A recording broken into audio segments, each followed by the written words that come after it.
მუჰამედ ბინ სალმანი ვაშინგტონისთვის მიუღებელი პერსონა აღარაა. ამ საქმეში პირადად პრეზიდენტი ტრამპი ჩაერთო, რომელმაც მისი წინამორბედის პოლიტიკა სრულიად უგულობელყო და საუდის არაბეთის ტახტის მემკვიდრეს საგანგებო დახვედრა მოუწყო. მას შემდეგ 2018 წელს პრინცის ცნობილი კრიტიკოსისა და უოლ-სტრიტის ჟურნალისტის ჯამალ ხაშოგის სასტიკი მკვლელობის კვალი საუდის არაბეთის ლიდერთან მივიდა.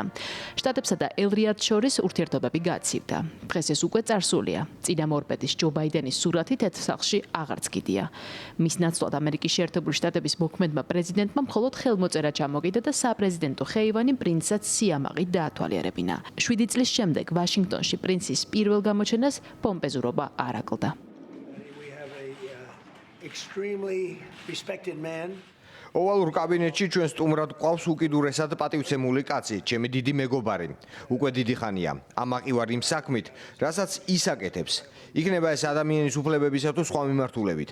საუდის არაბეთის ტახტის მემკვიდრე მომავალი მეფე დაგვთანხმდა განახორციელოს 600 მილიარდი დოლარის ინვესტიცია ამერიკის შეერთებულ შტატებში. და რადგან ჩემი მეგობარია, შესაძლოა ამ თანხამ ტრილიონსაც კი მიაღწიოს. ამაზე ვიმუშავებ.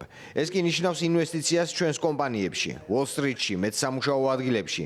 მადლობა ამისთვის. ჩვენ მეგობრები ვართ და ყოველთვის ერთ მხარეს ვიდექით კონკრეტულ საკითხებში. დიდი საქმე გავაკეთეთ ირანისთვის ბირთვული შესაძლებლობების განადგურებით. ამას სხვა ვერავინ გააკეთებდა. ეს კი სწორი გადაწყვეტილება იყო და ამით კარგ პოზიციაში ჩაგაყენეთ. პატივია ვიყო თქვენი მეგობარი, პატივია თქვენი აქ ყოფნა. მადლობა პრეზიდენტო, ეს ურთიერთობა 10 წლეულებს ითვლის. ერთად დიდი ხანია ვმუშაობთ. დღეს ჩვენს ისტორიაში მნიშვნელოვანი დრო დგას. ბევრს მუშაობთ მომავალზეც. გვჯერა ამერიკის მომავლის იმის, რასაც აკეთებთ. კარგ საფუძველს უყრით ქვეყნის ეკონომიკურ ზრდას. მეტ ბიზნეს ამერიკაში და ასევე მუშაობთ მსოფლიოსთვისაც.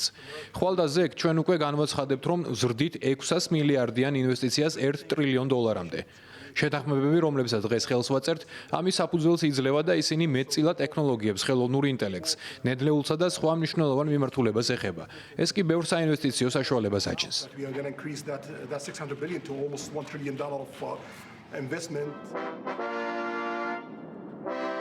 საპატიო დახვედრის შემდეგ ცნობილი გახდა, რომ საუდის არაბეთი ვაშინგტონისგან დიდი ხნის ნანადრ F-35 ტიპის გამანადგურებლებს მიიღებს, რომელიც ახლო აღმოსავლეთში მანამდე მხოლოდ ისრაელს ჰქონდა. საკითხმა ბევრი შეკითხვა გააჩინა იმის თაობაზე, თუ როგორ შეუწყობს ეს ხელს ისრაელსა და საუდის არაბეთს შორის ურთიერთობების დათბობის ტრამპის მცდელობას.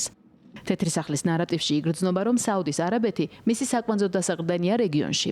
როგორც ჩანს, ტრამპმა ტახტის მემკვიდრე აბრაამის შეთანხმებაში მონაწილეობაზეც დაითანხმა, რომელიც ახლო აღმოსავლეთის ქვეყნებს შორის მეგობრობას მოემსახურება.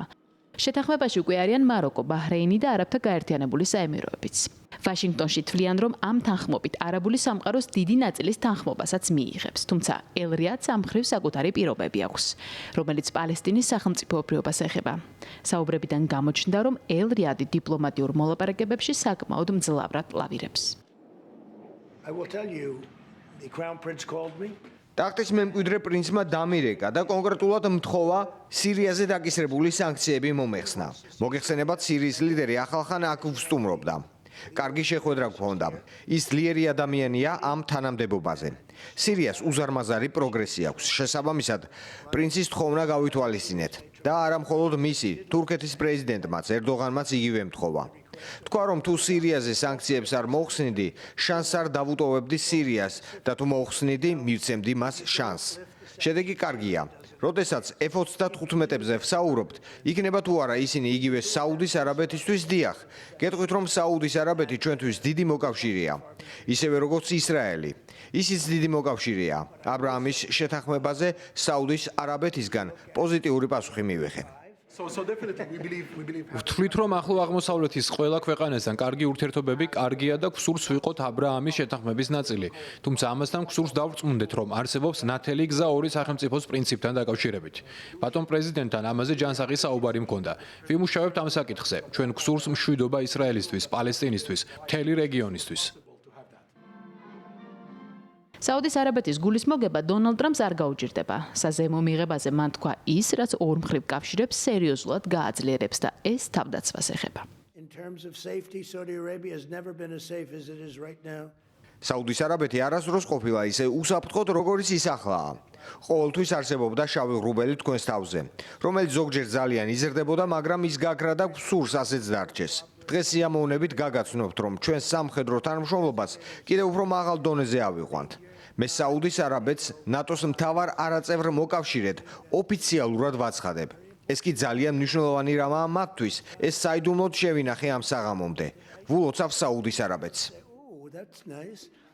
პოლიტიკური გარიგებების პარალელურად მსოფლიო მედია აქტიურად განიხილავდა იმას, თუ რამდენად მორალური იყო ვაშინგტონის მხრიდან ურთიერთობების დათბობა იმ ლიდერთან, რომელსაც თურქეთში, საუდის არაბეთის საკონსულოში დისიდენტის წამებით მკვლელობაზე ბრძანების გაცემაში ადანაშაულებენ. ტრამპმა სტუმარი უხერხული კითხვისგან პირადად დაიცვა და თქვა, რომ ხაშოგი არასასიამოვნო ადამიანი იყო, რომელიც ბევრს არ უყვარდა.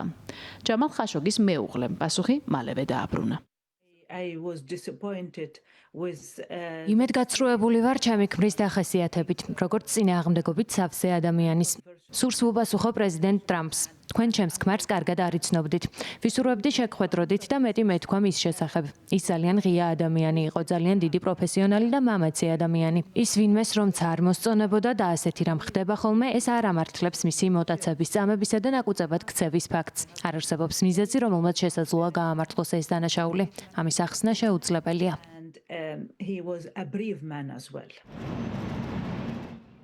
მიუხედავად წარსულისა, დონალდ ტრამპმა მსოფლიო სცენაზე საუდის არაბეთის ლიდერის რეაბილიტაცია წარმატებით შეძლო და მის იზოლაციას წერტილი დაუსვა. ხელოვნური ინტელექტის, სამოქალაქო დატვირთვის, ბირთვული ენერგიის, თავდაცვისა და ინვესტიციების მიმართულებით ახალი კავშირები ახლო აღმოსავლეთის ძალთა ბალანსშიც მნიშვნელოვან როლს ითამაშებს. მათ შორის სულ ახლახან გაეროში დამტკიცებული ტრამპის გეგმის განხორციელების ფარგლებშიც, რომელიც ღაზის მომავალს ეხება.